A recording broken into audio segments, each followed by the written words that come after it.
Hey everyone, welcome to another Angry Artist podcast. As with my other podcasts, I'll be talking about something that might be a bit controversial, but I genuinely want to put it out on the table. Now, of course, if you have other opinions on this matter, feel free to comment below, and I'll definitely check out what you write. It's really hard to pinpoint exactly what motivates people. And I wouldn't want to be the armchair psychologist that says one answer is better than another. However, in my years of experience, I do want to note the one common element that drives every professional artist that I know.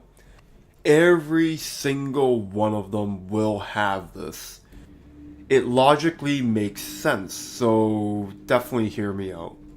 I want to relate this to something that a lot of people can understand, and that's game design. What makes a game addicting? Now, of course, like with other answers, there are a lot of different ways you can cut it.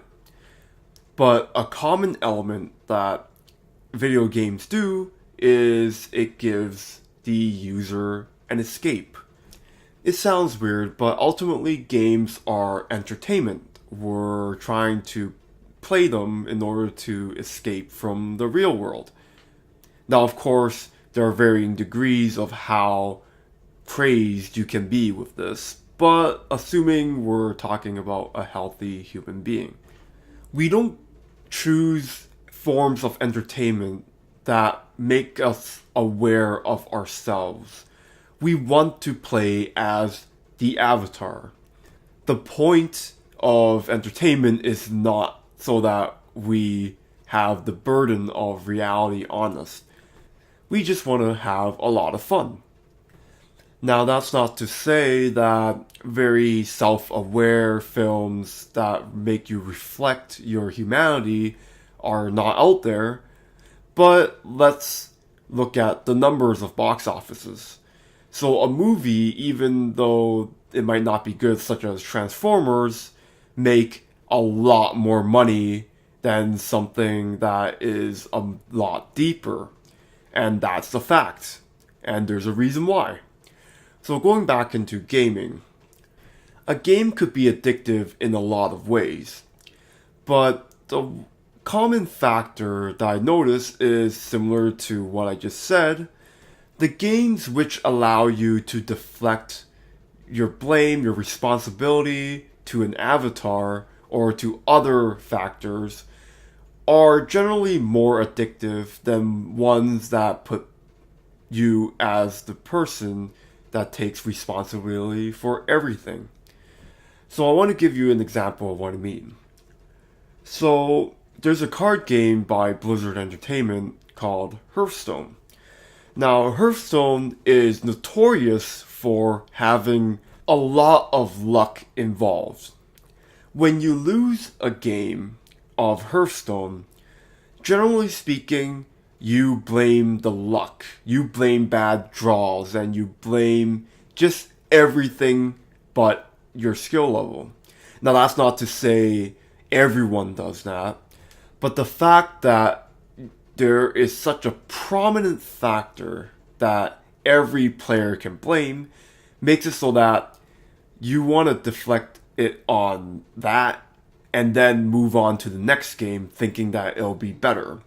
It's exactly why gambling is so addictive. It's the mentality of, darn, if only this thing that is beyond my control was a little different, then I could win $1,000 or something.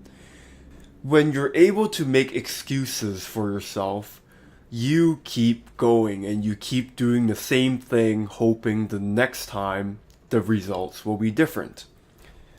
This has a lot to do with motivation in art, and even a ton of other things. What I notice from professional artists in general is, especially since art is a skill-based profession, the best artists will always try to blame themselves. And it sounds really weird, of course. It's sort of very pessimistic. But in order to improve your own work, you have to admit that it's on your end that your piece might not be optimal.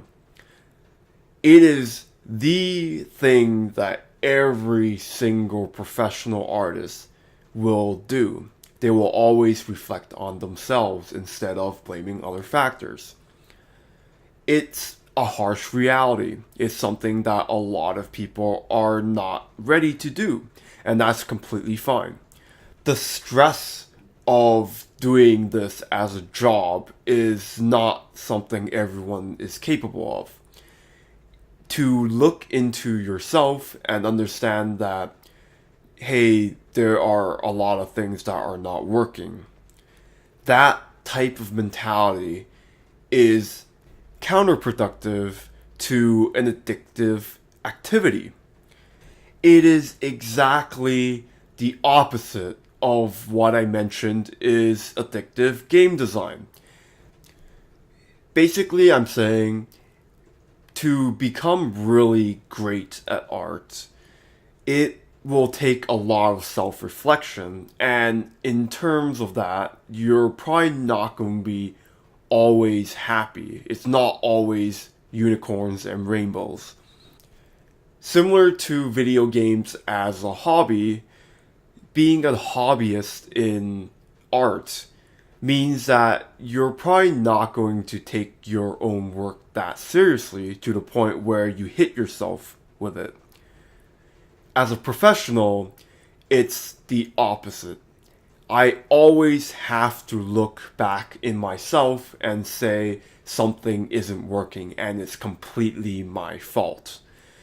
It's where the expression "the customers are always right" comes from. If a product isn't working, are you really in the position to tell them that they're wrong? That they should be spending money on something that they don't like? Now, they might not be able to explain why they don't like something, but as the artist, you have to figure that out.